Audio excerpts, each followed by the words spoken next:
This is Rap the News, and this is Orion's Belt. Today we're going to be focusing on the shoulder of Orion's Belt called Betelgeuse.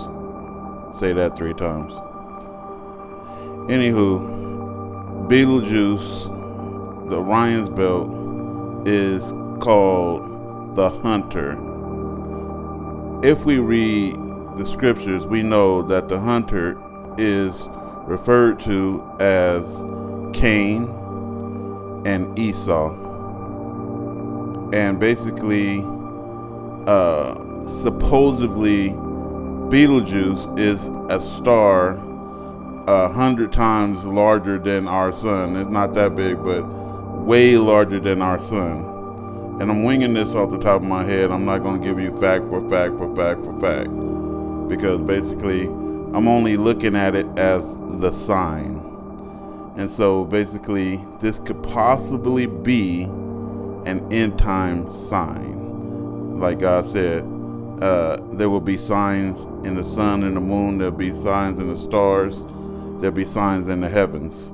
And I believe 100% this is a sign. And it could be a sign for God's people being taken out. I believe that it's a possibility, not a fact, a possibility that if Betelgeuse goes supernova and explode and leave a big, huge light in the sky like in people's dreams, that is kind of like a sign where God's chosen elect could be taken out during that, because all of their focus is going to be on that star. Everybody's going to be looking up at the sky, and then God can be taking his people out at the same time. Not saying it's a fact, saying it's a possibility. Everybody understand that? And so basically I believe 100%, when I first heard about this, that could be the possible sign for God's people to be taken out. While everybody's looking at the sky and focused on that, we'll be taken to a safe place. Let's get into it. So like I said before, people, my brain works, and if something matches, then my brain will put it together like in an art form. And so this woman's dream and what's going on with Betelgeuse in the heavens matches. We were just looking at the sky. We were just looking at the sky, and it was really low but big, and it took up almost the whole sky. After a while,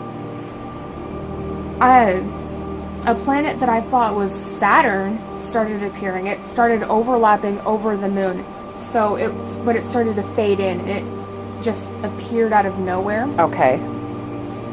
And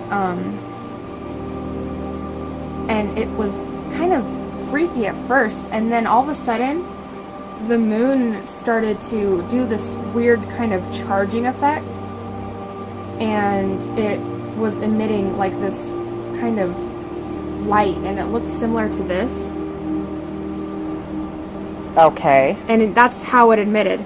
Okay. And then after, that went on for a good maybe 20 minutes or so. So after this planet came into the atmosphere and went before the moon, then the moon started emitting that, But none of these other planets were there. None of these were there, okay. It was just these two. These two, okay. And what did I say? I said, no, that's not Saturn, that's Jupiter. Yeah, you were telling me that that's not Saturn, that's Jupiter. Okay, Yeah. These two, okay. And what did I say? I said, no, that's not Saturn, that's Jupiter. Yeah, you were telling me that that's not Saturn, that's Jupiter. Okay, these two, okay. And what did I say? I said, no, that's not Saturn, that's Jupiter. Yeah, you were telling me that that's not Saturn, that's Jupiter. Okay, and it had the ring around it like that. It had the ring, That's yeah. why you thought it was Saturn. Mm-hmm. Okay. And then all of a sudden, as the moon started to charge, I guess you could say, it started bursting out of these waves of energy. And I have an example, but it's not all these colors. It's a solid blue. Solid blue, okay. Mm-hmm. The outside is like a dark blue, and as it goes forward throughout the sky, it turns into a lighter blue, but it looks similar to this. Oh, so that was all blue. That's all blue, and that's how it started to charge, and it exploded the whole sky. Betelgeuse. Betelgeuse is so big that if you were to place it in our own solar system, it would stretch to the orbit of Jupiter. This is one of the biggest beasts in the galaxy. It's a star also that is on the verge of death. Betelgeuse is less than 10 million years old. But this huge star's days are numbered. It's ready to blow. And when it does, we'll see a region of sky brighten for 14 days until it's nearly as bright as a full moon. It is going to be one of the most spectacular shows in history. And it could happen at any moment. And the whole sky turned into that blue color across the sky. And then right as the second charge, or the first charge came, all these different planets started to appear. Okay, which ones appeared first? Do you remember? They just all appeared like at once. At once. As the wave went, they all appeared. Oh, okay. And then, okay. So you said another one came in after this one and created another charge. Yeah, well, the moon created two charges. Okay. It was the first one, and then after the first one, all these planets appeared, and then after the second one, it did it again. Except after the second charge, it went onto the Earth. And as the shock wave went and covered the whole Earth, it took down trees, it took down house debris, it took down everything with it. So, cars and trucks? Cars flying everywhere. All of it's flying back. People, debris. So as this magnetic charge, you said that like a warm breeze or something, the first didn't affect us? The first was in the sky. Okay, we were just watching. The second was on the Earth. The second was on the Earth. At about 950 times bigger than our sun, Betelgeuse is one of the biggest stars in our universe. But that comes with a price. Just like us, stars have a life expectancy, and Betelgeuse is no different. It's a ticking time bomb that's ready to go, but we're not sure when. So, what if today was the day Betelgeuse went out with a bang? How would the Earth be affected? And would our universe ever be the same? Cars and trucks. Cars flying everywhere. All of it's flying back. People, debris. So as this magnetic charge, you said that like a warm breeze or something, the first didn't affect us?